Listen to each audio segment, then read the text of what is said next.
Madame Marine Le Pen était poursuivie depuis quelque temps pour un détournement de 4 millions d'euros environ dans une affaire de traitement des assistants parlementaires de l'ancien Front National devenu Rassemblement National, notamment auprès du Parlement européen.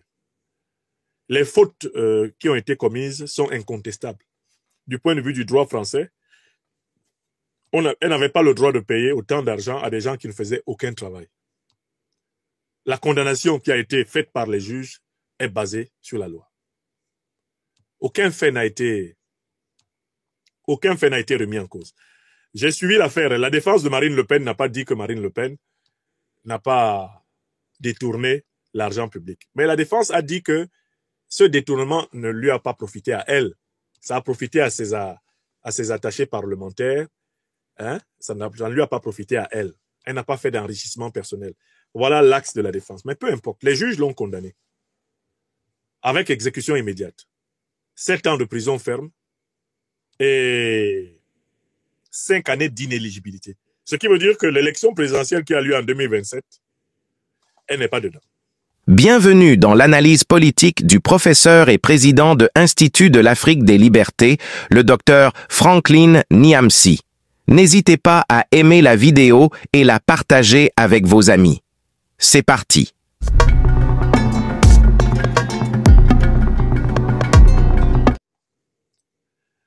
Madame Marine Le Pen et ses avocats ont fait appel de cette décision.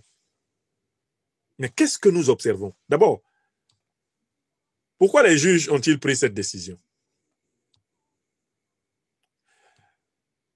Du point de vue du régime Macron, c'est l'indépendance de la justice qui a opéré.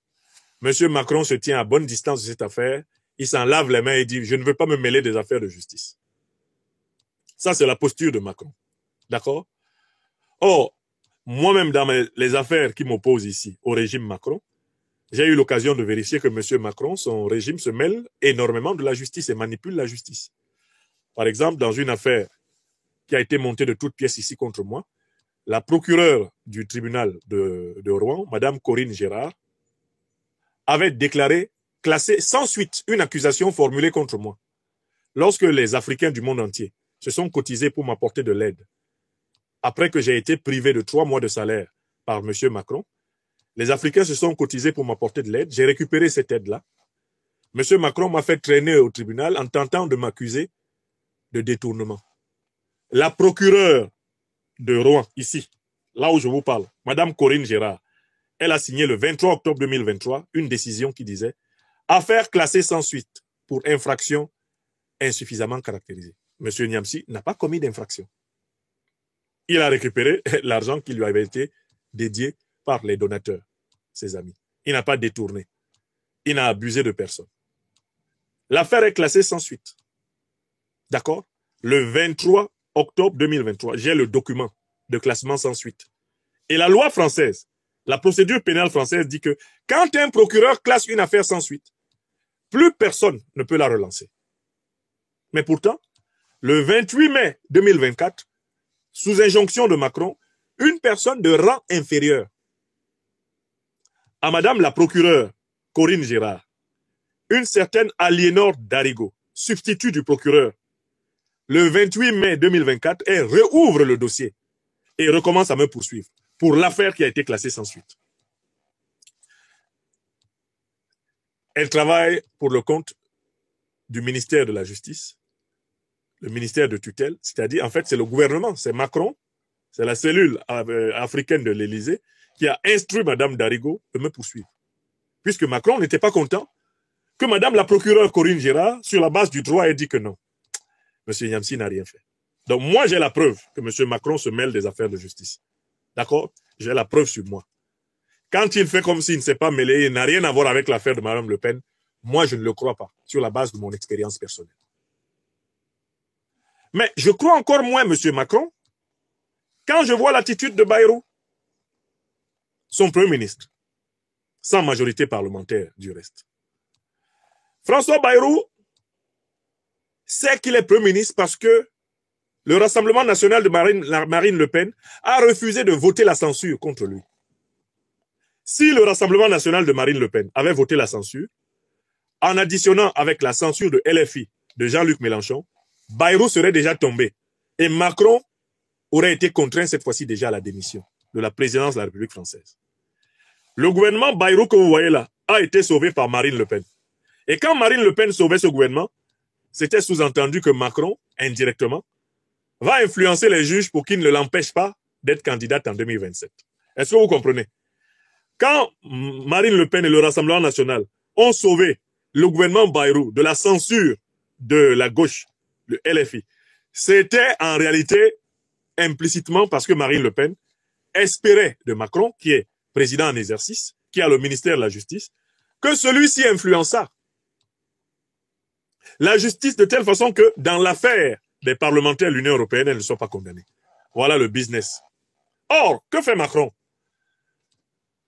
Ben, il lâche Marine Le Pen, elle se fait condamner, bim, et il envoie Bayrou, son premier ministre, dire un message de solidarité à Marine Le Pen. Donc, en fait, il te mord et il souffle dans ta plaie. Vous voyez comment le Macron est fort? Non, non, la politique a atteint les summums de l'hypocrisie dans ce pays. Les juges frappent Marine Le Pen. 7 ans de prison ferme. 5 ans d'exclusion de toute élection, d'inéligibilité. D'accord? Macron fait le mort. Il dit, ah non, je respecte l'indépendance de la justice. Il envoie Bayrou. Il dit, Bayrou, va lui dire que, ah, vraiment, Yako, ça fait mal, c'est douloureux. Vraiment, nous-mêmes, on a mal. On trouve que c'est un peu injuste. Bayrou sort pour apporter un soutien du bout des lèvres à Marine Le Pen. Pourquoi? Pour que Marine Le Pen ne déclenche pas un vote de censure des députés du Rassemblement national contre la majorité, la pseudo-majorité, en fait contre Bayrou, contre le gouvernement Bayrou. Vous comprenez? Or là maintenant, ce soir, Marine Le Pen et tous ses compagnons ont décidé de mettre le feu à la baraque. Quand vous écoutez leurs arguments, ils disent que le procès qui leur a été fait est politique. Quand Marine Le Pen dit que le procès est politique, ce qu'elle veut dire, c'est que c'est Macron qui a manipulé la justice pour qu'on la punisse. Parce que Macron ne veut pas qu'elle soit élue président de la République en 2027. Donc, comme le procès là est politique, ça veut dire que Macron n'a pas respecté sa part du deal. Par conséquent, là maintenant, ah non, le Rassemblement national va voter la censure contre le gouvernement Bayrou. Vous avez compris?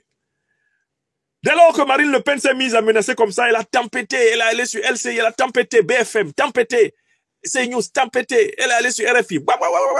Vous savez ce qu'ils font?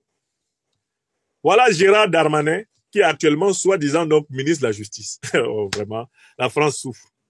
Darmanin sort pour dire que lui, il est pour que l'affaire de Marine Le Pen soit jugée en appel rapidement et qu'une décision soit prise avant l'élection présidentielle. C'est-à-dire, il vient directement donner la garantie qu'ils vont s'organiser pour que l'appel de Marine Le Pen soit arbitré en sa faveur. C'est-à-dire, implicitement, on lui promet, on va enlever l'inéligibilité.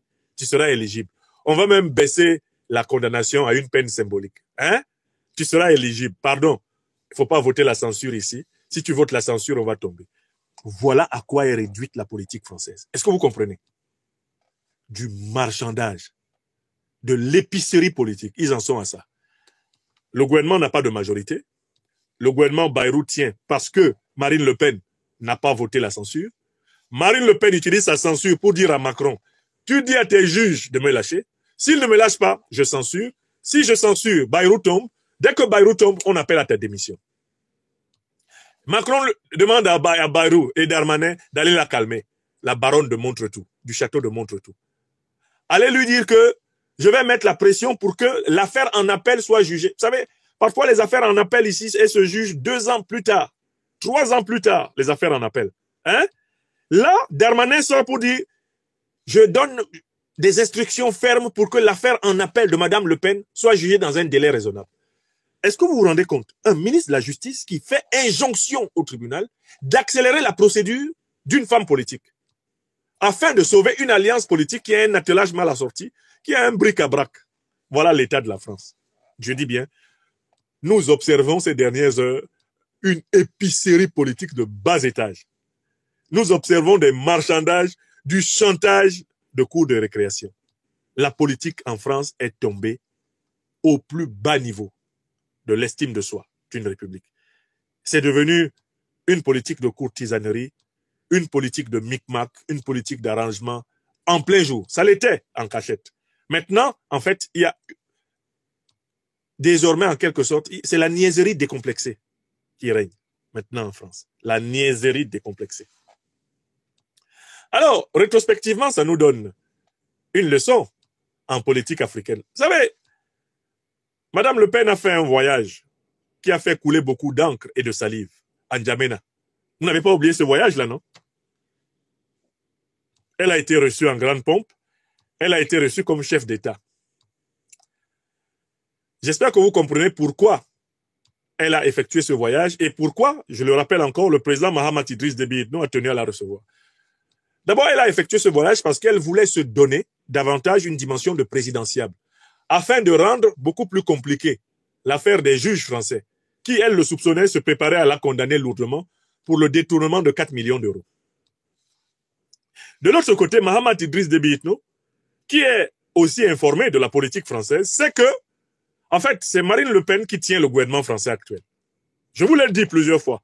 Elle est à la tête du plus grand parti politique de France en termes d'élus. D'accord? C'est son parti qui détient la motion de censure.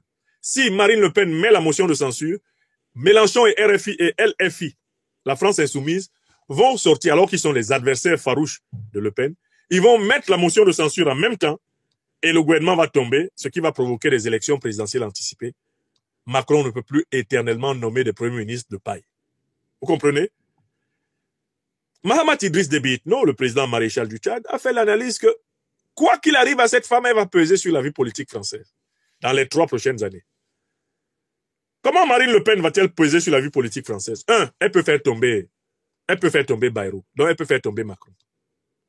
2, son parti politique est celui qui est aujourd'hui en tête des partis politiques pris individuellement. Ne prenons pas les coalitions. Le Rassemblement national est le premier parti politique. 3, même si la justice maintient les condamnations qu'elle mérite, parce qu'elle les mérite amplement, ces condamnations, même si la justice les maintient, Marine Le Pen serait prête à mener une campagne en faveur, eh bien, de Bardella. Ah ben, si le président Macron a pu être président de ce pays, pourquoi Bardella ne pourrait pas? Hein? La France, maintenant, ben, c'est la cité qui peut avoir n'importe quel prince à sa tête, non? Mieux, je vous dis, comme ça, par intuition, que Marine Le Pen, si elle ne peut pas être candidate, moi, je ne la vois même pas simplement susciter Bardella. Contrairement aux apparences, je vais vous donner le nom du candidat que Marine Le Pen va susciter. C'est même une candidate qui a sauvé la tête de sa tante contre Zemmour. Vous connaissez la femme qui a fait ça? Est-ce que vous connaissez la femme politique? Elle est très jeune, qui a sacrifié Zemmour pour aider sa tante, Marine Le Pen. Vous savez comment elle s'appelle? C'est pas le petit Bardella, là. Les Le Pen ne vont pas lui faire la passe. C'est une affaire de famille au château de Montretout. Si Marine Le Pen ne peut pas être candidate, je vous le dis, sans risque de me tromper, elle va promouvoir la candidature de Marion Maréchal Le Pen, sa nièce, pour être sûre qu'elle contrôle la situation. Elle va envoyer sa nièce. Vous avez vu comment sa nièce a liquidé Zemmour, non? Pour sauver la tante. Le lien du sang est très fort chez les Le Pen. Pour moi, au cas où Marine Le Pen est empêchée par sa condamnation d'être candidate en 2027, la probable candidate du Rassemblement national, c'est Marion Maréchal Le Pen. Sa tante va l'appeler et lui dire, vas-y devant, va prendre les choses. J'ai pris entre les mains de papa, je te donne. Il faut que ça reste entre les mains d'une Le Pen. C'est clair? Bon. Bardella est un faire-valoir. Bardella, c'est un affichoir. Hein? Bardella lui-même sait que franchement, il n'a pas le niveau. Même pour diriger le Rassemblement national, Bardella n'a pas le niveau. Mais comme en France maintenant, ben on a pu avoir Emmanuel Macron comme président sans qu'il ait eu une expérience politique véritable, c'est-à-dire expérience de direction d'un parti, d'appartenance à une famille politique sur le long terme, expérience d'élu. Il n'a rien eu. Donc ici en France maintenant, les Bardella, ils y pensent même en se rasant.